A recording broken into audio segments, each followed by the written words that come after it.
This channel does not promote any violent, harmful, or illegal activities. All content provided by this channel is meant for an education purpose only.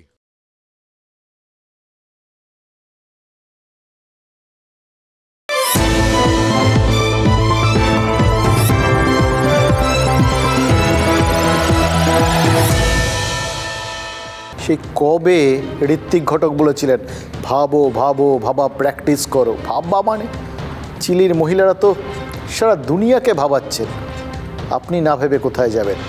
The rapist is you, এই স্লোগানটা কেন তুলেছিলেন? 40% দিকে তাক করে সবার উদ্দেশ্যে তারা ছড়িয়ে দিয়েছিলেন এই স্লোগানটা, সবাইকে এক ব্র্যাকেটের মধ্যে রেখেছিলেন।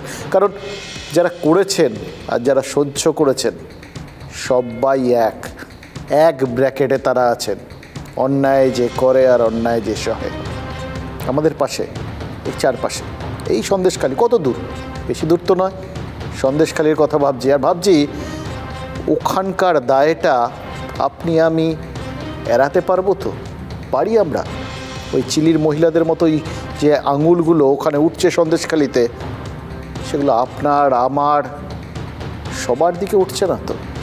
ভাবছি সন্দেশখালির ওই বাচ্চা কাচ্চা মহিলারা রাত হলে কেন বাড়ির বাইরে বেরোতে পারে না? কেন মাঝরাতে তাদের ডেকে পাঠানো হতো বলে অভিযোগ ওঠে? সন্দেশখালির যে বৃদ্ধা বললেন কেন ডাকতো, ডেকে কি করতো বোঝো না? তার কথা শোনার পর সত্যিই ভাবছি, জানেন তো, সত্যি তো মাঝরাতে কেন বাড়ির মেয়ে বউদের মিটিং করতে ডাকা হবে? মিটিং কেউ বুঝতো না, কেউ বুঝছে না। সন্দেশখালির মহিলাদের মধ্যে দু একজন অবশ্য বলেছেন, জানেন তো, TV9 বাংলার ক্যামেরার সামনে বলেছেন তাদের ডেকে পাঠিয়ে কি করতো এই উত্তম সর্দার, শিবু হাজরাদের দলবল, কি করতো শেখ শাহজাহানের ছাতার তলায় থাকা দুষ্কৃতীরা। অভিযোগগুলো কি সত্যি? বেসরকারি মত তো শুনলেন, কিন্তু সরকারি মত পুলিশ বলছে এখন পর্যন্ত ধর্ষণের কোনো লিখিত অভিযোগই নাকি তারা পায়নি। পুলিশ যখন বলছে তখন নিশ্চয়ই অভিযোগ পাওয়া যায়নি। ঠিক পুলিশ যেরকম শেখ শাহজাহানকে এতদিনেও খুঁজে পায়নি। দেশের লোকে যা খুশি বলুক, আসল কথা খুঁজে তো পাওয়া যায়নি। এই যে আমাদের এরকম অত্যাচার করতো, ওখানে গিয়ে ভালো মন্দ মহিলা ওখানে বিচার হতো, যাদের দেখতে ভালো না তাদেরকে বাইরে বসিয়ে রাখতেন, বলতো রান্না বান্না করবে বা দেওয়া থাওয়া করবে, এটা করবে ওটা করবে, এসব বলতেন। আর যারা ভালো মন্দ মহিলা দেখতে সুন্দর তাদেরকে ভিতরে নিয়ে যেতেন, মিটিং করতেন। বাড়ির থেকে না গেলে বাড়ির স্বামীদেরকে এসে মারধর করতো, বাচ্চাদেরকে খুন করার ভয় দেখাতো, মার্ডার করার ভয় দেখাতো। একটা প্রচার করা হচ্ছে যে সন্দেশখালী থানা এরিয়ার মহিলাদের উপর বিশেষভাবে অনেক নির্যাতন করা হয়েছে, যেমন কি কিডন্যাপিং, রেপ, তাদেরকে বাড়ি থেকে তুলে নিয়ে যাওয়া হয়। এটাকে কিছু ব্যক্তিরা একটা কমিউনাল আকার একটা দেওয়ার চেষ্টা করছে। আমাদের একজন SP র্যাঙ্ক মহিলা অফিসার পাড়ায় পাড়ায় ঘুরেছেন, অনেক মহিলাদের সঙ্গে কথা বলেছেন। আমরা গতকাল অবধি, মানে আজ সকাল অবধি 4টা লিখিতভাবে অভিযোগ পেয়েছি, কিন্তু কোনো অভিযোগেই রেপ করার অভিযোগ উঠে আসেনি। তাদের অভিযোগ ছিল এইরকম যে তারা এখানে অনেক দিন ধরে নির্যাতিত হচ্ছেন। নির্যাতনের মাত্রা সম্পর্কে বললেন যে তারা তাদের ব্যক্তিগত কাজে লিডাররা ব্যবহার করেন। ব্যক্তিগত কাজ মানে তাদের হয়তো অনেক লোক এসে গেল, তখন তাদের কিছু কাজ করার জন্য ডেকে পাঠানো হয়, রান্না করা, পিঠে করা, সেটা না গেলে তাদের প্রতি একটা অত্যাচার হয়। চতুর্থ আরও একটি অভিযোগ আছে যে শ্লীলতাহানির অভিযোগ। তো আমরা এই 3টে অভিযোগ ওদের কাছ থেকে ডিরেক্টলি শুনেছি, প্রথম 3টে। 4 নম্বরটার কোনো প্রমাণ পাইনি বা কারুর এমন কাউকে আমি সার্ভাইভার পাইনি যার সঙ্গে কথা বলে তার মুখ থেকে তার সমস্যাটা জানতে পারবো। লীনা গাঙ্গুলি শুনলেন তো, মহিলা কমিশনের প্রধান, অনেকগুলো কথা বললেন। শুনতে শুনতে ভাবছিলাম অভিযোগগুলো তো খুব সত্যি অভিযোগ, কত বড় অভিযোগ ভাবুন তো। ওই যে বলেছেন বাড়িতে পুরুষরা কেউ রাতে থাকতে পারে না, বাড়িতে থাকে না পুরুষরা, মানে সময় দেয় না আর কি। ঠিক, খুব বড় অভিযোগ। ওই পুলিশ, ডাক্তার, আমাদের মতো সাংবাদিক, আমাদের বাড়ির লোকজনের সাথে কথা বলুন তো, একই অভিযোগ তো আমাদের বাড়ির সবাই করে। আমরা কি আমাদের সবার কাজ নিয়ে এত ব্যস্ত, আমরা কেউ বাড়িতে সময় দিই না। সুতরাং এই অভিযোগটা নিয়ে পুলিশ তার কাছে যদি যায়, পুলিশ তো এটা নিয়ে মাথা ঘামাবে না, এটাই স্বাভাবিক। লীনা দেবী বা কী করবেন, তাও বটে। ওই বললেন আরেকটা অভিযোগ উঠেছে, রাতে নাকি তারা ঘুমোতে পারেন না। ঠিকই তো। আর কোনো মানে কোনো বড় কিছু অভিযোগ যেগুলো ওই এতক্ষণ ধরে শুনলেন আর কি, তার আগেও শুনলেন, এগুলো কেউ কিচ্ছু বলেনি। রাতে ঘুমোতে পারে না, গ্যাস ট্যাস হয় হয়তো, সেই জন্য ঘুমোতে পারে না। এই রকম সব অভিযোগ থাকলে শুধু তাদের দৌড় করানো ওরকম জায়গায়। আর পুলিশ ন্যাচারালি তারা তো খুঁজে পাবেই না কোনো কিছু, অভিযোগই নেই। অভিযোগ না থাকলে কারোর এগেনস্টে কিছু করা যায় নাকি? আজকে আমরা তাই দেখছিলাম আর ভাবছিলাম, সত্যি তো কত অকারণে মানুষজন এরমভাবে সব কিছু দেগে দেয়, কোনো মানে হয়? শাহজাহানের শাগরেদদের মিডনাইট সাফারি, মধ্যরাতের অভিযান, এগুলো সম্পর্কে অভিযোগ নেই যখন, এটা তো কখনো সত্যি হতে পারে? একথা কি পুলিশ বলছে শুধু? দেখলেন তো রাজ্য মহিলা কমিশনের চেয়ারপারসন লীনা গঙ্গোপাধ্যায়ও তো একই কথা বলছেন। মানে রাজ্য পুলিশ আর রাজ্য মহিলা কমিশন একই কথা বলছে। সরকারি মতটা তাহলে কতটা শক্তপোক্ত হলো বুঝতে পারছেন। কিন্তু যে জিনিসটা মহিলাদের জীবনের সবচেয়ে অমূল্য ধন, তাদের সম্ভ্রম, ইজ্জত, সেটা নিয়ে মহিলারা এরকম প্রকাশ্যে মুখ খুললেন কেন? ভেবে দেখেছেন কখনো? কেন তাদের সম্ভ্রমকে তারা জনসমক্ষে এভাবে কাটাছেঁড়ার টেবিলে তোলার সুযোগ দিলেন? সহজ নাকি ব্যাপারটা, নিজেদের এভাবে কাটাছেঁড়ার টেবিলে শুইয়ে দেওয়া? জানি না কেন বললেন, কি মতিভ্রম হয়েছে, হঠাৎ করে তাদের মনে হলো এতদিন কেন বলেননি? এইগুলোই এখন মনের মধ্যে আসবে, তাই না? দেখুন, লীনা গাঙ্গুলি সন্দেশখালি গিয়েছিলেন অনেকদিন পর, ঘটনাগুলো ঘটে যাওয়ার পর, এত কিছু বক্তব্য সব শোনার পর, প্রত্যেকটা মানুষ জেনে যাওয়ার পর, গত কয়েকদিন ধরে সন্দেশখালিতে নাকি বাড়ি ঘুরেছেন রাজ্য পুলিশের এসপি হোমগার্ড পাপিয়া সুলতানা। আজ ডিআইজি বারাসাত সুমিত কুমার কি বললেন? অভিযোগের সত্যতা প্রমাণিত হলে অভিযুক্তদের বিরুদ্ধে পুলিশ কঠোর ব্যবস্থা নেবে। কিন্তু কিছু তো পাওয়া যায়নি। ভেবে দেখুন তারা কতটা তৎপর, যে মুহূর্তে এই সমস্ত মহিলাদের যাবতীয় বক্তব্য বিভিন্ন সংবাদ মাধ্যমে ছড়িয়ে গেছে, পুলিশ গেছে, মহিলা কমিশন গেছে, সবাই গেছে, যাই বলুন, মহিলাদের এই সম্ভ্রমহানির অভিযোগে পুলিশের এই তৎপরতা দেখে কিন্তু সম্ভ্রমে মাথা ঝুঁকে যাচ্ছে। এই সন্দেশখালীর মহিলারা তারা রোজ মাঝখান থেকে থানা ঘেরাও করছেন, ঝেঁটা লাঠি হাতে রাস্তায় নামছেন। মুশকিল হচ্ছে কি জানেন তো, সন্দেশখালীর এই মহিলাদের দেখে গুলাবি গ্যাংয়ের কথা মনে পড়ছে। উত্তরপ্রদেশের ফতেপুরের প্রত্যন্ত একটা গ্রামে একটা সময় মহিলাদের মান সম্মান বলে কিছু ছিল না। বউ পেটানো, মেয়েদের উত্ত্যক্ত করা, শ্লীলতাহানি, ধর্ষণ, সব কিছু রুটিন হয়ে গেছিল। বাধা দেওয়া তো দূরের কথা, সামান্য প্রতিবাদ করারও জো ছিল না কারো। এই অন্যায় অনাচারের বিরুদ্ধে প্রথম রুখে দাঁড়ান গ্রামেরই এক মহিলা, সম্পত পাল দেবী। গ্রামের মহিলাদের সাহস জুগিয়ে তৈরি করেন একটা দল, হাতে ধরিয়ে দেন লাঠি, আর এরপরটা ইতিহাস। ফতেপুরের দুষ্কৃতীদের ঘুম ছুটিয়ে দিয়েছিল গোলাপি গ্যাং। ফতেপুর আর সন্দেশখালীর প্রেক্ষাপটে মিল কিন্তু আছে, প্রচুর মিল। দিনের পর দিন এই অভিযোগগুলো শুনলেন, ওখানেও অভিযোগগুলো ছিল। মহিলাদের ওপর অত্যাচারের অভিযোগ, রাত বিরেতে অজানা জায়গায় ডেকে পাঠানোর অভিযোগ, 100 দিনের কাজ করিয়ে টাকা না দেওয়ার অভিযোগ, এবং সবচেয়ে বড় কথা, একটা সময় পর্যন্ত বাঘের ভয়ে নাকি বাড়ির থেকে বেরোতেই পারতেন না তারা। এবার বাড়ির থেকে বেরোতেই যদি না পারেন, তাহলে পুলিশের কাছে অভিযোগ নিয়ে পৌঁছানো তো অনেক দূরের ব্যাপার। আর যতই বাঘ গা ঢাকা দিয়েছে, সেই জন্য তারা বেরিয়ে এসে এ সমস্ত অভিযোগ তুলুন, কিন্তু এতদিনে নিশ্চয়ই সব অভিযোগ তামাদি হয়ে গেছে। আসলে তারপরেও কয়েকটা জিনিস থেকে যায় জানেন তো। প্রথমতই যারা অভিযোগগুলো তুললেন, দেখলেন তো অনেকেই মুখ কাপড় দিয়ে ঢেকে রেখে দিয়েছেন। মানে ভয় এখনো এমন জায়গায় কেউ যাতে চিনতে না পারে। কারা চিনতে না পারে? বাঘের দলবল নাকি আরও কেউ? নাকি যারা আজকে বললেন যে কোনো অভিযোগ পাওয়া যায়নি, কিন্তু অভিযোগ উঠলে সেটার যদি সত্যতা না পাওয়া যায়, তাহলে তার বিরুদ্ধেও ব্যবস্থা নেওয়া হতে পারে। যারা এগুলো বললেন সেগুলোর মধ্যে সাহস জোগানো ছিল না খানিকটা ভয় দেখানোর ব্যাপারটাও ছিল? জানি না আসলে কি জানেন তো, আসলে এই যা যা দেখলেন, যা যা শুনলেন, এসবের থেকে একটা জিনিসই মনে হচ্ছে যে লোকে যা বলে মানে সচরাচর তাদের মুখে মুখে ওই তার থেকেই তো ওই কথাটা এসেছিল না, যা রটে তার কিছুটা তো বটে। সন্দেশখালিতে সব অভিযোগ মিথ্যে বটে। হ্যাঁ, অভিযোগের প্রমাণ না পাওয়া গেলে তো তা মিথ্যে অভিযোগ বলেই ধরতে হয়। পুলিশের খাতায় কোনো অভিযোগ নেই বলেই তো এদের ধরার ব্যাপারে কোনো রকম প্রশ্নই নেই, পুলিশের কোনো রকম উদ্যোগই নেই। কিন্তু সন্দেশখালিতে মহিলাদের রুখে দাঁড়ানোর ছবিটা সেটা তো বাস্তব। তাহলে সন্দেশখালি আর ফতেপুরের মিলটাও তো মিথ্যে নয়, এসব তো রয়েছে। মিল রয়েছে আরও একটা জায়গায়।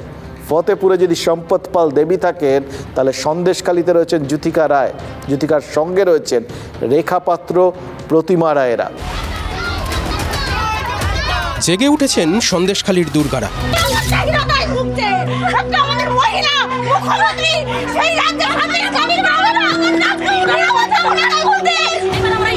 ছুটবো আমরা, পুলিশ বলে মানবো না। দেখি আমাদের মমতা কি করে, আমাদের সম্মান, আমাদের ইজ্জত বাঁচানোর জন্য আমরা এবারে আমরা রুখে দাঁড়াবো। মহিলারা যেভাবে লড়তে পারি, যেরকম আমাদের ক্ষমতা আছে, আমরা সেইভাবে লড়তে চাই। এতদিন মুখ বুজে নিপীড়ন সয়েছেন, আর নয়।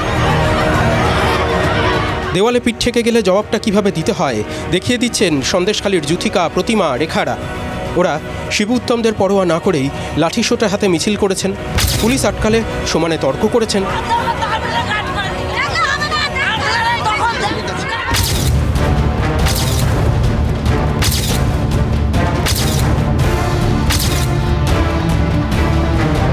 গত কদিন ধরে TV9 বাংলার ক্যামেরায় বিস্ফোরক সব অভিযোগ করেছেন সন্দেশখালির জ্যোতিকা। ছোট বাচ্চাদেরকে ডেকে নিয়ে বলছে রাজনীতি করতে হবে, রাজনীতি না করলে ভাত হবে না তোদের। ভাত দিচ্ছে তো দিদি, তাহলে রাজনীতি না করলে ভাত পাবি কোথা থেকে? বলে হাতে মদের বোতল আর বন্দুক ধরিয়ে দিচ্ছে, চল এবার তোর মাকে মার, তোর বাবাকে মার। কাঁচা মাথায় বিষ ঢালা নিয়ে বারবার সরব হয়েছেন জ্যোতিকা। শাসক দল পঞ্চায়েতে দাঁড়ানোর প্রস্তাব দিয়েছিল, ফিরিয়ে দিয়েছিলেন অবলীলায়। কেন?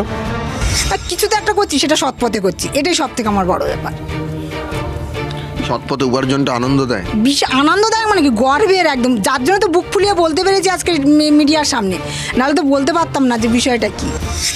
নিজে উচ্চশিক্ষিতা, রবীন্দ্রভারতী বিশ্ববিদ্যালয়ের ইতিহাসে MA, তাও চাকরি চটেনি। টোটো চালিয়েছেন, এখন আন্দোলনের স্টিয়ারিং তাঁরই হাতে। সঙ্গে পেয়েছেন একরোখা রেখা, প্রতিমাদেরও। রেখা নিজে শিবু উত্তমদের বিরুদ্ধে অভিযোগ দায়ের করেছেন, তার বিরুদ্ধেও পাল্টা অভিযোগ হয়েছে পুলিশে। তবু পিছু হটতে নারাজ।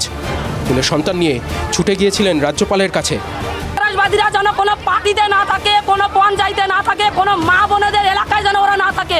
ওদের ইমিডিয়েটলি ওদেরকে অ্যারেস্ট করতে হবে, ওদের যাবজ্জীবন কারাদণ্ড দিতেই হবে। রেখার ছোট্ট সন্তানও দুষ্কৃতীদের হাতে প্রহৃত হয়েছে। সোমবার রাজ্যপাল সেই শিশুকেই মালা পরিয়ে দিয়েছেন। সন্দেশখালী নারী শক্তিও এমন একটা ফুলের মালা চাইছে যাতে একটাও কাঁটা থাকবে না। চিৎকার কর্মে দেখি কত দূর গলা যায়, আমাদের শুধু মোমবাতি হাতে নীরব থাকার দায়। চিৎকার কর্মে দেখি কত দূর গলা যায়, আমাদের শুধু ধ্বজা ভাঙা রথে এগিয়ে চলার দায়। চিৎকার কর্মে দেখি কত দূর গলা যায়। চিৎকার কর্মে মেয়েরা তো চিৎকার করছেন সোনার জন্য। না না, সোনা টোনার কথা পরে, চারপাশে মেহের আলী আছে অনেক, তারাও বলছে, তারাও চিৎকার করছে, সব ঝুট হ্যায়, সব তো মিথ্যে, ঝুট। জ্যোতিকা MA পাস করেছেন, টোটো চালাতেন, এখন সন্দেশখালীর আন্দোলনের স্টিয়ারিং হাতে ধরেছেন, তার সঙ্গে প্রতিমাদের রেখারা রয়েছেন, সব ঝুট, সব মিথ্যে। তারা যা যা অভিযোগ করেছেন, যা যা বলেছেন, সব মিথ্যে। আজ রাজ্যপাল সন্দেশখালীতে পৌঁছানোর পর জ্যোতিকারা যখন তার সঙ্গে দেখা করতে চাইছিলেন, তখন আমাদের রিপোর্টাররা সেখানে ছিলেন, ছবিতে ধরা পড়েছে। সন্দেশখালীর মহিলারা তারা কিন্তু খুব সহজে রাজ্যপালের কাছে পৌঁছতে পারেননি। পুলিশ মহিলাদের প্রথমে আটকাচ্ছিল, ঠিক আটকানোরই কথা। 144 ধারা রয়েছে এলাকায়, তাই ভিড়ভাট্টা আটকাতে চেয়েছিল পুলিশ। আইন ভীষণ কড়া, আইন তো মানতেই হবে। পুলিশের এই তৎপরতা সব ক্ষেত্রে কেন দেখা যাচ্ছে না? এই সব অভিযোগগুলোর কোনো মানে নেই। আসলে এই সবগুলো সব ঝুট। হ্যাঁ, কেউ যদি বলেন যে এই যেরকম বাধা, এরকম কোথাও অন্য কারোর বাধা বা কারোর বাধা তাদের জন্যই কেউ অভিযোগগুলো নিয়ে পুলিশের কাছে পৌঁছতে বাধা পায়নি তো? জোটায় রাজ্যপালের পায়ে পড়েছিলেন সন্দেশখালীর এক মহিলা, কাঁদতে কাঁদতে বলেছেন তার স্বামীকে অকারণে গ্রেফতার করেছে পুলিশ। রাজ্যপাল সব শুনেছেন, আর যুথিকাদের রাজভবনের কন্ট্রোল রুমের নম্বর দিয়ে এসছেন। এর আগেও রাজ্যপাল ওই যখন ইডি আর কেন্দ্রীয় বাহিনীর জওয়ানরা গিয়ে মার খেয়ে এসছিলেন, তখন রাজ্যপাল মুখ খুলেছিলেন, কড়া ব্যবস্থা, একদম সলিড একটা নম্বর দিয়ে দেওয়ার কথা বলেছিলেন, যে নম্বরে সমস্ত কিছু ডায়াল করলেই প্রায় সব কিছু ঠান্ডা হয়ে যাবে, এরকম আর কি। সব ঝুট হ্যায়, সব নম্বর রং নাম্বার হ্যায়। Without reason, her husband is arrested. She is complaining that without reason, her husband is arrested by police. She can call me on my number and give the details. I will personally look into that. উনি বললেন যে তুমি ওনার নাম্বারে call করলে উনি ব্যক্তিগতভাবে বিষয়টা দেখবেন। কি অভিযোগ জানালেন রাজ্যপালকে? আমার স্বামীকে বিনা দোষে গ্রেফতার করেছে, সেই অভিযোগ আমি স্যারকে জানিয়েছি। আমি যা কিছু আমাদের অভিযোগ সেটাই আমি তুলে ধরার চেষ্টা করেছি। আজ দিল্লিতে সাংবাদিক সম্মেলন করেছেন স্মৃতি ইরানি। লোকসভা ভোটের মুখে নরেন্দ্র মোদীর ক্যাবিনেটের এক মহিলা সদস্য রাজ্যের মহিলা মুখ্যমন্ত্রীকে আক্রমণ করেছেন তীব্র ভাষায়। বিজেপির যাবতীয় আক্রমণ ভোতা করতে আবার তৃণমূল অভিযোগ করেছে বাংলার মহিলাদের অসম্মান করতেই মমতা বন্দ্যোপাধ্যায়কে টার্গেট করছে। এবার স্মৃতি ইরানির মতো একজন মহিলা বিজেপি নেত্রী সন্দেশখালী নিয়ে মুখ যখন খুলে ফেলেছেন, এরপর কি আর তৃণমূল কখনো পারে এটা স্বীকার করতে যে বাংলার মেয়েদের অসম্মানের অভিযোগটা সত্যি? আর মমতা বন্দ্যোপাধ্যায়ের আমলেই বাংলায় মহিলাদের নিরাপত্তা নেই, বাংলা নিজের মেয়েকে নিরাপত্তা দিতে পারছে না, এগুলো কখনো স্বীকার করা সম্ভব? অথচ এই অভিযোগগুলো আবার স্মৃতি ইরানি অভিযোগ করে বসে আছেন। শেখ শাহজাহানদের নিরাপত্তা দিচ্ছে শাসক দল পুলিশ, এই অভিযোগ তোলার সুযোগ তো হেলায় হারাচ্ছে না বিরোধীরা। তবে মমতা বন্দ্যোপাধ্যায় বলেছেন যাদের বিরুদ্ধে অভিযোগ আছে তাদের সবাইকে ধরছে পুলিশ, কিন্তু যাতে ছেড়ে দেয় তার ব্যবস্থাও যে পুলিশ করে ফেলেছে এইটা সম্ভবত তারও জানা ছিল না। আমার ধারণা তারও এটা ধারণার বাইরে। এর আগেও অতীতে তিনি কিন্তু বলেছেন যে বেশ কিছু পুলিশ আধিকারিকের কাজকর্মে সরকারের নাক কাটা যাচ্ছে, ক্ষুব্ধ হয়ে বলেছেন। এবার কি বলবেন? একদিকে আদালতের ভৎসনা, অন্যদিকে মুখ্যমন্ত্রীর আশ্বাস, এই দুয়ের যোগফলে আমরা যেটা মাঝখান থেকে দেখছি যে শেখ শাহজাহান বা শিবু হাজরা আর এখন ছাড়া পেয়ে যাওয়া উত্তম সর্দার, এদের সবারই টিকি ছুতে পুলিশের অসুবিধে হবে না সুবিধা হবে, নাকি গোটা বিষয়টাই সব ঝুট হ্যায় এরকম বলে সবাই মুখ ঘুরিয়ে থাকবে? গোটা ব্যাপারটাই কিন্তু রাজনৈতিক ঘূর্ণাবর্তে পড়ে গেছে। আমাদের স্টেট মহিলা কমিশনকে আমি সকালে পাঠিয়েছিলাম, ওরা ঘুরে এসে রিপোর্ট দিয়েছে, আর অলরেডি তো অ্যারেস্ট হয়ে গেছে, আপনারা দেখেছেন। ওখানে যতদূর সম্ভব যাদের বিরুদ্ধে ক্ষোভ বা যারা ভায়োলেন্স করেছে সবাইকে গ্রেফতার করা হবে। जो वहाँ का प्रमुख ममता बंदोपाध्याय का प्रतिनिधि है, उसका नाम है शेख शाहजहां। Where is Sheikh Shahjahan? घर घर जाकर ममता के गुंडे अब छोटी उम्र के बहुओं को उठवाकर उनका बलात्कार हो रहा है, उस पर ना कुछ कहती हैं और कहने वालों को विधानसभा से सस्पेंड करा देती हैं। ये अंधा राज चल रहा है। নিরাপত্তা সর্দার দোষী নাকি শাহজাহান আর ওই যে শিবু এরা দোষী? কোন দোষীরা গ্রেফতার হয়েছে?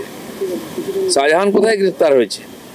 কেন শিবু গ্রেফতার হয়নি? এর সঙ্গে সরকারের বিরোধিতা করার কোনো বিষয় নাই, কোনো ব্যক্তিগত কোনো ক্ষোভ বিক্ষোভ ছিল, সেই জায়গায় দাঁড়িয়ে সেটাকে উস্কে গন্ডগোল করিয়েছে, তার বেশি কিছু নয়, এবং পরিস্থিতি নিয়ন্ত্রণে আছে। এনসিআরবি রিপোর্ট বলছে একদম সারা ভারতবর্ষে মহিলাদের প্রতি এই নির্যাতন বেড়ে গেছে।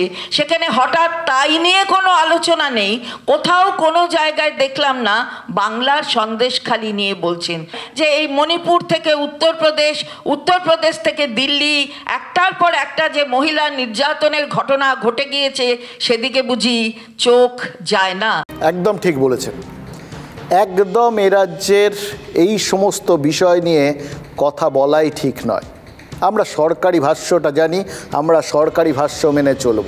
এই তো এনসিআরবির রিপোর্ট, যতই বিরোধীরা বলুক যে এই সমস্ত এখান থেকে বিভিন্ন যে অভিযোগগুলো হয়, অভিযোগগুলো নথিভুক্ত হয় না, অথবা সেই অভিযোগগুলোর রিপোর্ট ওখানে পাঠানো হয় না, এগুলো বিরোধীদের অভিযোগ, অন্যায় অভিযোগ।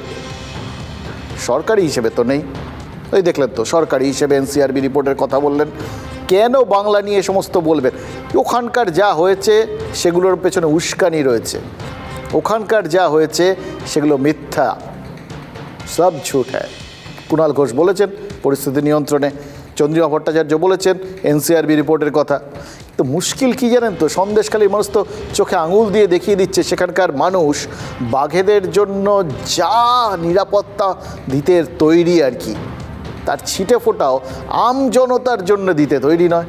তাহলে এরপর রাজা তোর কাপড় কোথাও বলার জন্য কাদের দরকার?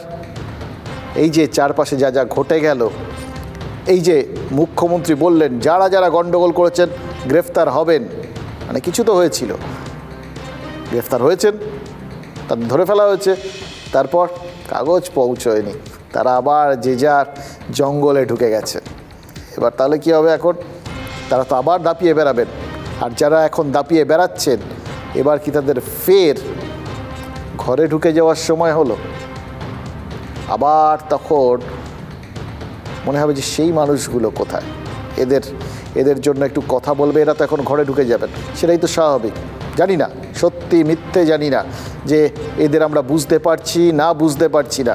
হয়তো ভাবলাম, যেরকম ভেবেছিলাম যে অ্যাটলিস্ট এদের প্রতিবাদের জোরে কেউ হয়তো কোনো একজন দুষ্কৃতী হয়তো গ্রেফতার হয়েছেন, তারপরে তো দেখলাম না, সব ঝুট হ্যায়। এরাই বরঞ্চ বাস্তববাদী, ওই জন্য মুখে কাপড় জড়িয়েছিলেন, এরা জানতেন কিচ্ছু হবে না।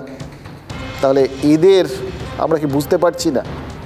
তাহলে এরা কি কারোর জন্য অপেক্ষা করছেন যারা তাদের জন্যে বলবেন রাজার উদ্দেশ্যে রাজা তোর কাপড় কোথায়? তারা কি যারা এই বুদ্ধির জোরে করে কমে খান, তাদের কথা এবার বলি বরঞ্চ। এদের কথা আর কি বলবো, এরা তো নিজেদের কথা নিজেরাই বলেছেন, নিজেদের ভবিষ্যৎ নিজেরাই দেখেছেন। কিন্তু সচরাচর এরকম ঘটনা ঘটলে আমরা যাদের রাস্তায় দেখব বলে আশা করি, যাদের মুখ খুলতে দেখি বা মুখ খুলবেন বলে আশা করি, যারা বুদ্ধির জোরে করে খান, তাদের কথা বরঞ্চ আমরা বলি, যাদের কথা আজ না বললেই নয়।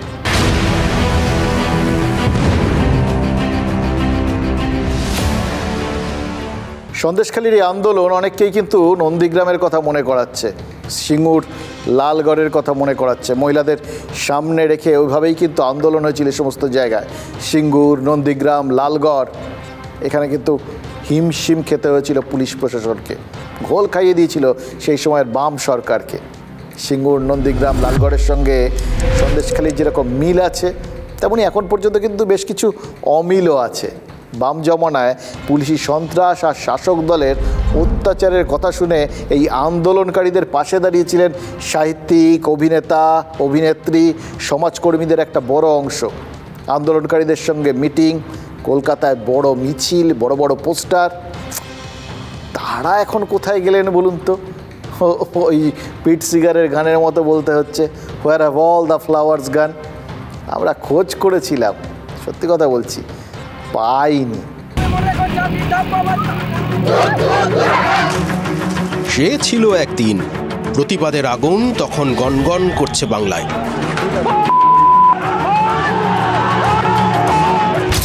যাদের লোকে বুদ্ধিজীবী বলে, তারা তখন নাওয়া খাওয়া ভুলেছেন।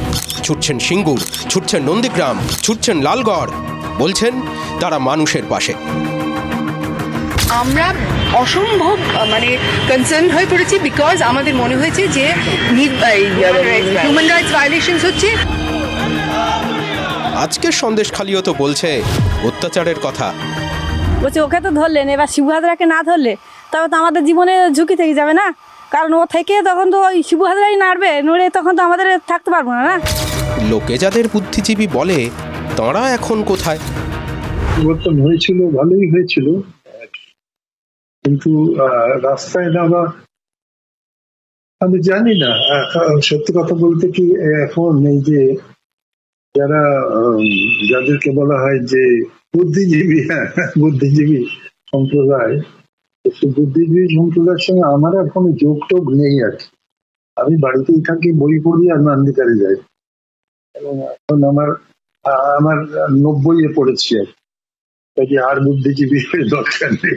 কারোর সামনে গিয়ে সরাসরি চ্যালেঞ্জ করতে না পেরে ওই নাগরিক সমাজ, ইন্ডিভিজুয়াল একজন, আমার তো কোনো পার্টি নেই, আমি তো একা, এই সময় অনেকের সঙ্গে মিলে গিয়ে একটা প্রতিবাদ হয়েছিল, সংগঠিত হয়েছিল। আবার সেটা আমরা আলাদাই, আমরা নিজের কাজ করছি, নিজের কাজ যখন মনে করবে, কিংবা করবে না কেউ, কিংবা অনেকের মত বদলেছে, অনেকে অন্য জায়গায় যোগ দিয়েছেন, অন্য পার্টিতে যোগ দিয়েছেন, নানা রকম ব্যাপার হয়েছে। তো সেইটা নিয়ে পড়ে থাকে লাভটা কি? বুদ্ধিজীবীরা কি করছেন? নিজের কাজ নিজেরা করুক। বিশেষ করে কলকাতা শহরের তারা এতটাই নির্লজ্জ হয়ে গেলেন এবং এতটাই মানে বিক্রি হয়ে গেলেন রেদার শাসক দলের কাছে তাদের ব্যক্তিগত স্বার্থে, যেটাতে আমাদের আন্দোলনের যে ধারটা ছিল সেটাকে অনেকটাই নষ্ট করে দিয়েছে। কেউ কোনো বিশেষ পদ ইত্যাদি ইত্যাদি ইত্যাদির আকর্ষণে তারা তাদের নিজস্বতা, তাদের নিজস্ব স্বকীয়তা, এই জায়গাগুলো তারা হারালেন, এবং এটা কিন্তু ক্রমাগতই চলতে থাকছে। বিবেকটা কোথায় আছে? বিবেকটা তো পড়ে রয়েছে হচ্ছে 32-এর কালীঘাটের দরজার কাছে। কিছু করতে পারবেন না তো এখন। এত পরিমাণে তারা ভয়াবহ রকমভাবে মানে নিয়ে ফেলেছেন, এখন তো পিছিয়ে যাওয়ার উপায় নেই। বুদ্ধিজীবীরা বুদ্ধি খাটাচ্ছেন, জল মাপছেন, সন্দেশখালি তাদের বুদ্ধির গোড়ায় নাড়া দিতে পারবে কি?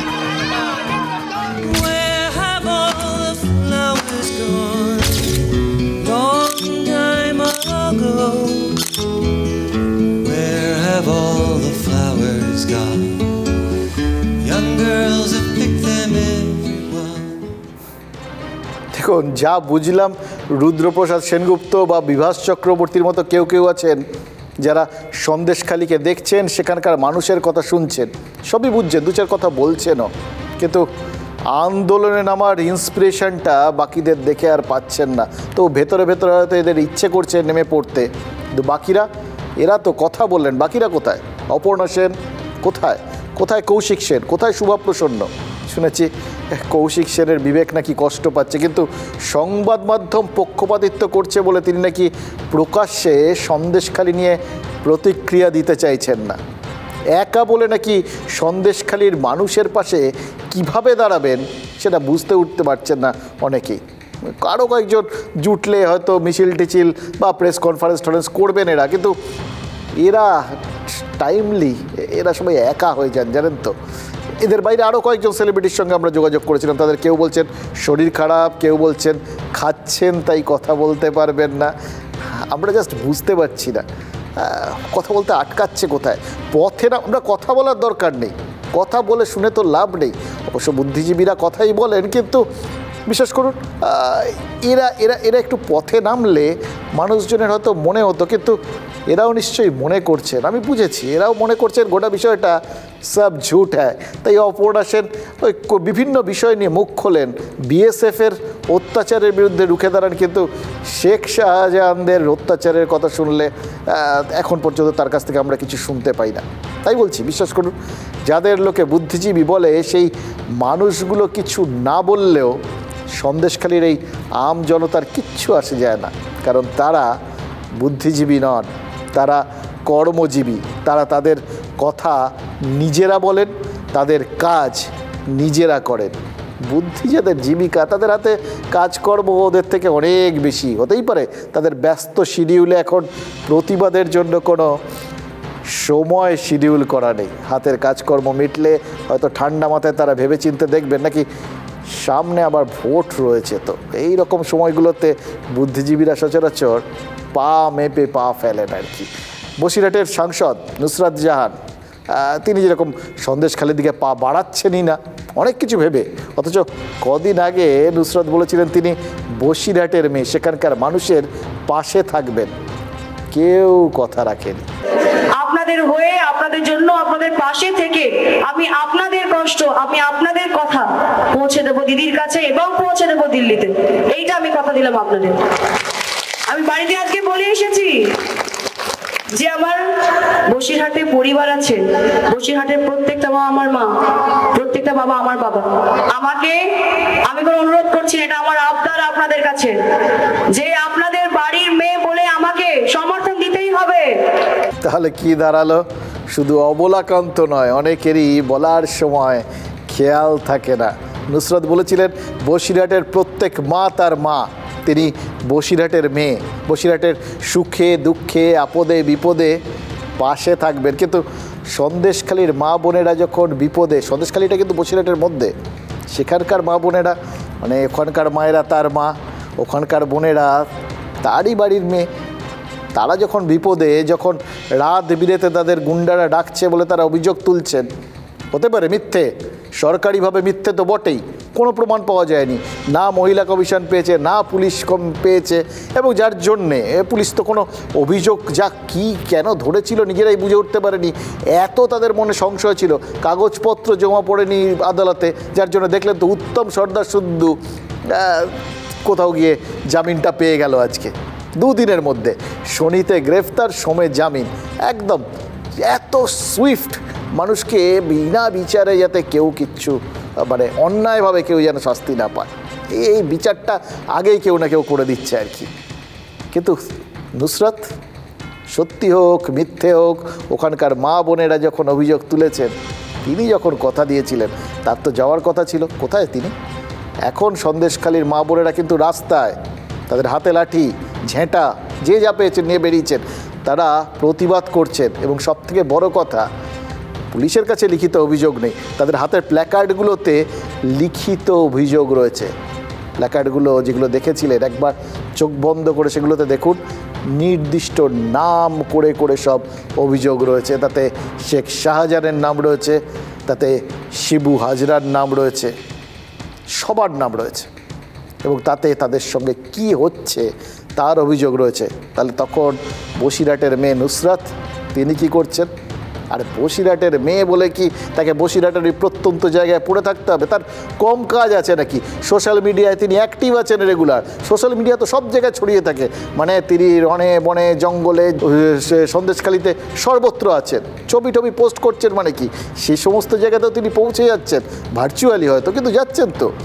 হ্যাঁ, ফিজিক্যালি সন্দেশখালি যাওয়ার সময়টা পাচ্ছেন না। সন্দেশখালির মানুষ কিন্তু জানতে চাইছেন, জানেন তো, কোথায় তাদের সাংসদ? তিনি কেন আসেন না? তিনি কেন আমাদের বিপদের মুখে ঠেলে দিয়ে চলে গিয়েছেন? আমরা তো তাকে ভোট দিয়েছি।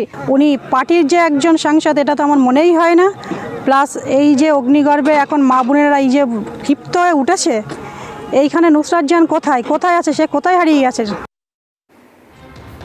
বসিরহাটের মানুষের কথা তো শুনলেন, তাদের শুনে মনে হচ্ছে না কোথায় শুনতে পাচ্ছি, তোমার দেখা নাই রে, তোমার দেখা নাই। এবার পাবলিকের পালস বুঝে নুসরাতকে ওখানকার বসিরহাটের একটা হাসপাতাল, মানে সবসময় সিরিয়াস কথা বলতে ভালো লাগে না, কিছু কিছু জিনিস থাকে, এবং এটাই হচ্ছে বাঙালির রসবোধ, জানেন তো।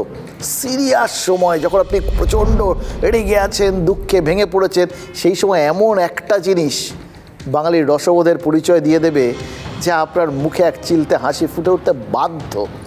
এরকমই বসিরহাটের একটা হাসপাতাল করেছে, তারা চট জলদি একটা বিজ্ঞাপন বার করেছে, আর সেই বিজ্ঞাপনে লেখা আছে নুসরাত পাশে না থাকলেও মাদার টেরেসা পাশে আছে। কিচ্ছু বলতে পারবেন না, মাদার টেরেসা তিনি পাশে আছেন বললে কার কি বলার আছে। কিন্তু মাদারের নামেই আসলে ওই হাসপাতালের নাম রেখেছেন কর্তৃপক্ষ। কি অসাধারণ বিজ্ঞাপন ভাবুন তো। নেতা কাম অভিনেতাদের ব্র্যান্ড ভ্যালু কতটা টের পাচ্ছেন এই বাজারেও, তাদের নাম ঠিক কেটে যাচ্ছে। আমরা হসপিটালের বিজ্ঞাপনটা আউটসোর্সিং করেছিলাম, এবং এই বিজ্ঞাপনটা আমার কাছে মাত্র ওই 1 মিনিটের মতো একটা এসেছিল, 1 মিনিট ছিল, যারা করেছিল তারা ভুলবশতই করেছিল। 1 মিনিটের মধ্যেই সেটা আবার তুলে নেওয়া হয়েছে এবং আমি আপনাদের মাধ্যমে যারা পোস্ট করেছে নন টেকনিক্যাল পারসন তাদের তো ভুল হয়েছে এবং এটা আমি ক্ষমা প্রার্থী। হ্যাঁ, এখন তো ক্ষমা টমা যা খুশি চেয়ে দিন, ভুল হয়েছে বলেও দিন, যা যাওয়ার তা তো চলে গেছে। যিনিই করেছেন সঠিকভাবে করুন, ভুলবশত করুন, সজ্ঞানে করুন, অজ্ঞানে করুন, রসবোধ আছে যাই বলুন। নুসরত কি বুঝেছেন তার ইমেজ কোথায় গিয়ে ঠেকেছে? এই 1 মিনিটের মধ্যেই কিন্তু যা ভাইরাল হওয়ার হয়ে গেছে। নাকি নুসরাত ভাবছেন নেগেটিভ পাবলিসিটিটাও তো এক ধরনের পাবলিসিটি? এই যে হাসপাতালটা ভোটের আগে তাকে বিনা পয়সায় ফুটেজ দিচ্ছে, এত পাবলিসিটি দিচ্ছে, সেটাই কম নাকি? একে অভিনেত্রী, তার উপর সাংসদ।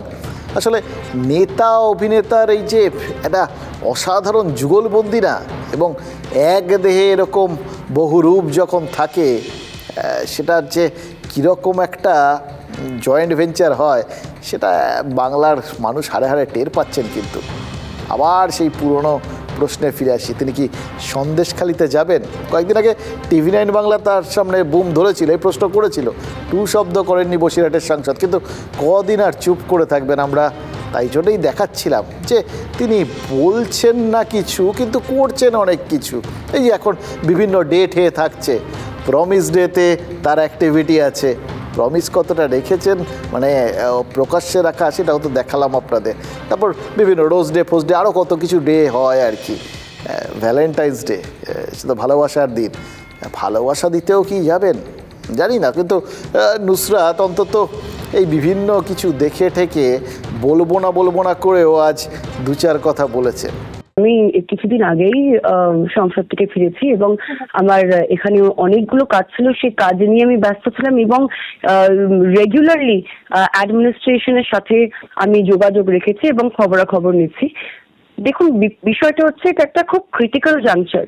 সেখানে মানুষকে প্রভোক বা ইনস্টিগেট করার চেয়ে বেশি আমাদেরকে একত্রিতভাবে, আমাদেরকে ইউনাইট হয়ে অ্যাডমিনিস্ট্রেশনকে সাপোর্ট করা উচিত।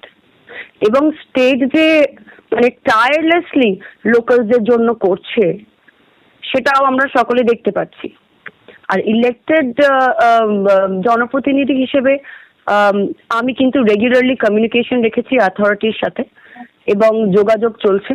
আর আমার কাজ দেখুন আগুনে ঘি দেওয়া নয়, আমার কাজটা বা আমাদের সকলের কাজটা এটাই হওয়া উচিত যে আগুনটাকে যাতে আমরা সকলে মিলে একসাথে নিভিয়ে দিতে পারি, যেহেতু বিষয়টা ক্রুশিয়াল।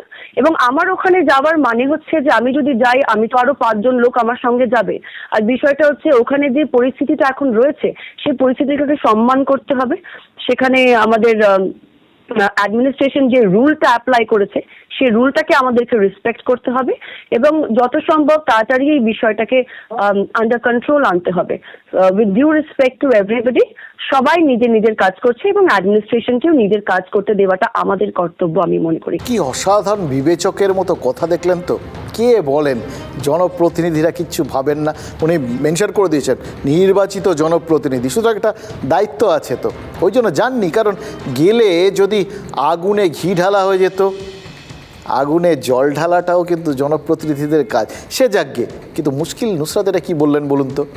আগুন কোথায়? আগুন ওই তো শুনলেন যে বিরোধী ওই তৃণমূলের মুখপাত্র তিনি বললেন ওটা জাস্ট বিরোধীদের উস্কানি, কিছু মানুষ উস্কোচ্ছে, কিছু স্থানীয় স্তরের অভাব অভিযোগ ছিল সেটাকে উস্কোচ্ছে। শুনলেন তো চন্দ্রিমা ভট্টাচার্য বললেন যে এই এনসিআরবির রিপোর্ট দেখুন, কোথায় বাংলা কোথায় দাঁড়িয়ে রয়েছে, এখানে কোথায় সমস্ত মহিলাদের বিরুদ্ধে এসব, কোথায় এখানে কোনো অভিযোগ, সব ঠিক। হ্যাঁ, অন্য রাজ্যে কী হচ্ছে সেগুলো না দেখে খালি বাংলার কথা বলছেন। আরে আমরা সে ভাবতে চাই বাংলা কিচ্ছু হচ্ছে না, কিন্তু নুসরত এটা কী বললেন? তিনি কি দলের কে কী বলছেন আসলে ব্যস্ত ছিলেন, বললেন না সংসদে। ফলে লোকাল স্টান্স কি, দলের এখানে স্টান্স কি, এটা নুসরত খোঁজ নেওয়ার সময় পাননি। কিন্তু দলের আরেকটা স্টান্স, সেটা কিন্তু পলিসি আর কি, সেইটা কিন্তু তিনি পরিষ্কার বুঝে ফেলেছেন। তিনি পরিষ্কার বলেছেন যে এই সময়ে প্রশাসনকে প্রশাসনের কাজ করতে দিন, যার যেটা কাজ তাকে সেটা করতে দিন। নুসরত কি ঘুরিয়ে বিরোধী দল নেতাকে খোঁচা দিলেন? আজ বিজেপি বিধায়কদের নিয়ে বিধানসভার থেকে বাসে করে সন্দেশখালি যাওয়ার চেষ্টা করেছিলেন শুভেন্দু অধিকারী। বাসন্তী হাইওয়েতে বিজেপি বিধায়কদের ভর্তি ওই বাসটা, সেটা পুলিশ আটকে দেয়। ঘন্টা দুয়েক ওখানে বাসে বসে থাকেন, তারপর অবশ্য আর কিছু করার ছিল না, আবার ফের অভিযান করবেন এই প্রতিশ্রুতি দিয়ে বিরোধী দল নেতা এবার ক্ষান্ত হয়েছে। সন্দেশখালির জন্য আমরা সমস্ত লড়াইয়ের জন্য প্রস্তুত। সন্দেশখালিদের মা বোনেদের ইজ্জত সম্ভ্রম দিনের পর দিন লুট করা হয়েছে, আমরা এটা ছেড়ে দিতে পারি না। 11-র আগে সবাই বলতো ভুলতে পারি নিজের নাম, ভুলবো না এখন নন্দীগ্রাম।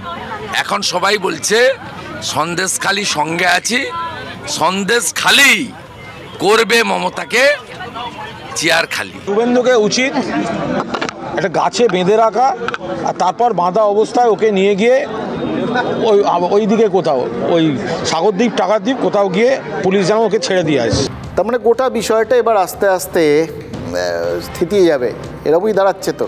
কারণ বাঘেরা তাদের আড্ডায় ফিরে যাবে, আবার মানুষজন বাড়িতে ঢুকে যাবে। রাজনীতি তারা তো বলেই দিয়েছে উস্কানি পাল্টা উস্কানি, তাহলে আর পড়ে থাকলো কি? পেন্সিল। আগামী রোববার থেকে শুনছি সন্দেশখালির থেকে 144 ধারাটাও প্রত্যাহার করে নিতে পারে পুলিশ, আর তারপর তৃণমূলের শৃঙ্খলা রক্ষা কমিটি সন্দেশখালি যেতে পারে। আচ্ছা, নুসরত জাহান কি মনে করেন যে তৃণমূলের শৃঙ্খলা রক্ষা কমিটি এলাকায় গেলে রাজনীতি হবে না? একমাত্র তিনি গেলেই যত দোষ। তৃণমূলের কাউন্সিলর অনন্য বন্দ্যোপাধ্যায় কিন্তু একটা চমৎকার কথা বলেছেন আজকে, জানেন তো? অনন্যার যুক্তি হচ্ছে রাজনীতি অনেকটা সংসারের মতো, সংসারে সবাই যেরকম একরকম হন না, সেরকম রাজনীতিতেও সবাই একই রকমভাবে চলেন না, কিন্তু যারা রাজনীতি করেন তাদের একটা উদাহরণ তৈরি করা উচিত বলে মনে করেন অনন্যা। আচ্ছা, এই অনন্যা এত সুন্দর কথাটা বললেন, এটা বাকিরা শুনছেন? উদাহরণ তৈরি করা। আজকে আমরা শুনছিলাম ওই তৃণমূল সাংসদ দেবের কথাটা, তিনিও তো আবার নেতা কাম অভিনেতা, অভিনেতা কাম নেতা, যাই হোক কিছু হবে, যুগলবন্দি, ডবল ইঞ্জিন। তার কথা শুনে মনে হচ্ছে যে উদাহরণ তৈরির দায়িত্বটা কিন্তু এই নেতা বা রাজনীতিকদের নয়, ওটা একমাত্র সরকার আর পুলিশের। রাজনীতি তো একটু বড় আকারে সংসারের মতন, সংসারে যেমন সবাই একই রকম হন না, পরিবারের যিনি কর্তা তার কন্ট্রোলে সব ছেলেপুলেরা থাকে কি হয় না জেনারেলি। সুতরাং রাজনীতিরও এটা সংসারের একটা বড় সংসার, যেখানে সকলেই একই রকমভাবে চলেন না, সমানভাবে চলেন না। তা বলবো যারা রাজনীতি করছেন, যারা তো আসলে সাধারণ মানুষকে অনেকটাই প্রভাবিত করেন, তাই তারা যদি একটা এক্সাম্পল সেট করেন তাহলে সেটা সুবিধা হয়, ভালো হয়। সঠিক মানে পথে চলেন না, তখন সেই সমস্যা, সেই ব্যর্থতা সবাইকে একসঙ্গে পোয়াতে হয় একেবারে মাথা থেকে শেষ পর্যন্ত। আর আমার মনে হয় কি রাজনীতি বা যে কোনো সরকারের প্রথম কাজ মানুষকে ভালো রাখা, সুখে রাখা, শান্তিতে রাখা, সুস্থ রাখা। তার জন্য যা যা প্রয়োজন সেটা করা উচিত প্রশাসনের এবং সরকারের। এটা সন্দেশখালি বলে নয়, ভারতবর্ষ বলে নয়, পৃথিবী জুড়ে এটাই হওয়া উচিত। দেব বুঝেছেন যে সন্দেশখালির মতো ঘটনায় পুলিশ আর সরকারের কি ভূমিকা থাকা উচিত, কিন্তু লোকসভা ভোটে তার কি ভূমিকা থাকতে পারে দুদিন আগেও কিন্তু সেটা নিয়ে দেব নিজেই ধোঁয়াশায় ছিলেন। বলেছেন যারা চুরি করে না তাদের প্রমাণ করতে হয় তারা চুরি করেননি, কিন্তু যারা চুরি করেন তাদের কোনো দায় নেই, বহাল তবিয়তে থাকে, এবং সেই জন্যেই তিনি রাজনীতিতে থাকতে চান না। মানে রাজনীতির একটা অসাধারণ বিজ্ঞাপন করে দিয়েছিলেন তিনি।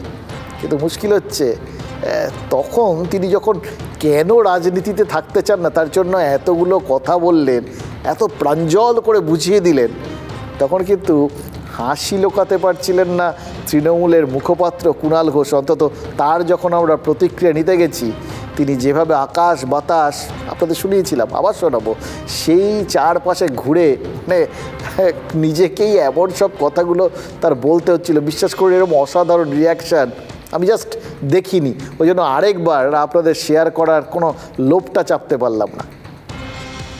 যারা চুরি করেন তাকে প্রমাণ করতে হবে তুমি চোর নয়, যারা চুরি করেছে তাকে প্রমাণ করতে হয় না তারা কেন চুরি করে। এটাই হয়তো আজকের দিনের রাজনীতি, আর এই রাজনীতির মধ্যে আমি থাকতে চাই না। দাঁড়াতে চাইছেন না, এটা কি সত্যি? এটার সঙ্গে তো এটা নানা রকম বিষয় আছে। এটা একদম পৃথিবী, অন্তরিক্ষ, এই যে মহাকাশ, হ্যাঁ, এই যে জীবন দর্শন।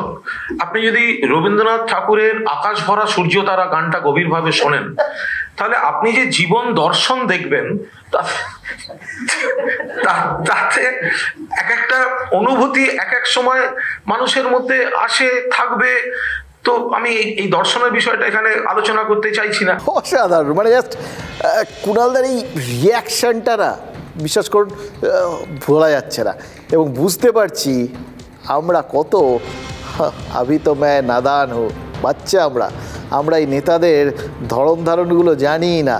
উনি অনেক অভিজ্ঞ, ওই জন্য বুঝতেই পেরে গেছিলেন, ওই জন্য এরকম আকাশ বাতাস অন্তরিক্ষ আকাশ ভরা সূর্য তারা এই সমস্ত বলে হেসে ফেলে এড়িয়ে গেছিলেন। আসলে জানতেন তারপরে কি হতে চলেছে, যার জন্য আবার যথারীতি পুনর্মূষিক ভবমান পুনঃ সাংসদ ভাব বলা যাবে না, ওটা ভোটের পর হবে, কিন্তু হবে কি না হবে সেটা পরের কথা, কিন্তু ভোটে দাঁড়াবেন, সংসদে প্রার্থী ভব, এটা হয়ে গেছে দেবের ক্ষেত্রে। তিনি যথারীতি পাল্টি খেয়েছেন, কিন্তু পাল্টি খেলে তো অসুবিধা নেই, নেতাদের পাল্টি খাওয়া এটা তো রোজকার ঘটনা। আমরা ভেবে নিয়েছিলাম তিনি আসলে ফের অভিনেতা হতে চাইছেন, নেতাটা ছেড়ে। আসলে অভিনেতার মধ্যে নেতা থাকে, তো ফলে যথারীতি ইনবিল্ট হয়ে গেছে ব্যাপারটা। এই নীতিশ কুমারের মতো একবার এদিক একবার ওদিক, তিনিও যথারীতি খেয়ে দাঁড়াবো না করে যথারীতি দাঁড়িয়ে গেছেন। এবং কেন ফিরলেন, কেন নিজের সিদ্ধান্ত বদলালেন? এক, দিদির হাত ধরে ফিরলেন, যেন কোথাও দিদি তার হাত ছেড়েছিলেন, তাহলে কেন ওরকম বলেছিলেন দাঁড়াবেন না, হয়তো সেই সময় সিলেক্টিভ কোথাও গিয়ে মন্ঠন থেকে সব কিছু মুছে টুচে গেছিলো আর কি। আর দুই, যে কথাটা চিরকাল সমস্ত যিনিই দাঁড়ান তিনিই বলেন আর কি, মানুষের জন্য ফিরলাম। এক্ষেত্রে তিনিও বলেছেন ঘাটালের মানুষের জন্য ফিরলেন, কারণ ঘাটালের মানুষের জন্য এবার নাকি তার আবদার রেখে মুখ্যমন্ত্রী কথা দিয়েছেন যে রাজ্য সরকারই ঘাটাল মাস্টার প্ল্যানটা করে দেবেন, মানে যে দুটো তিনি প্রতিশ্রুতি দিয়েছেন এর আগে দুবারই, যে প্রতিশ্রুতি দিয়ে জিতেছিলেন, কিন্তু তার মানে কোথাও গিয়ে আবদারটা ঠিক করে করেননি। ঘাটালের মানুষের জন্য আবার ফিরলাম, আমার কোথাও যেন মনে হয় কি আমার 10 বছরের লড়াই, আমি 10 বছর ধরে কেন্দ্রের সাথে লড়েছি ঘাটাল মাস্টার প্ল্যানটা যেন ওরা স্যাংশন করে, কিন্তু তারা করেনি। 2024-এ আমি জিতবো কি জিতবো না আমি জানি না। আমি এটুকু বলবো দিদিকে, কে যেই জিতুক যেই হারুক, ঘাটাল মাস্টার প্ল্যানটা যেন হয়। ঘাটাল মাস্টার প্ল্যান আরও যে 1,250 কোটি টাকা লাগবে, কিন্তু দেব যখন আমার কাছে আবদার করেছে, দিদি ভাইকে তো ফেরাতে পারে না, তাই কেন্দ্রের ওপর আর আমরা মানে বসে না থেকে কবে দিল্লি দেবে, তারপরে হবে, কবে কোকিল ডাকবে, তবে বসন্তকাল আসবে, তা চিন্তা না করে আমি ইনস্ট্রাকশন দিচ্ছি, বিশেষ করে আমার প্রভাত মিশ্র এবং গোপালিকা আছে আমার চিফ সেক্রেটারি, তাদের কাছে পরিকল্পনা তৈরি করে এটা যাতে আমরা 3-4 বছরের মধ্যে আমরা করে ফেলতে পারি, তার জন্য। দেব, now you are the champion of the Ghatal master plan.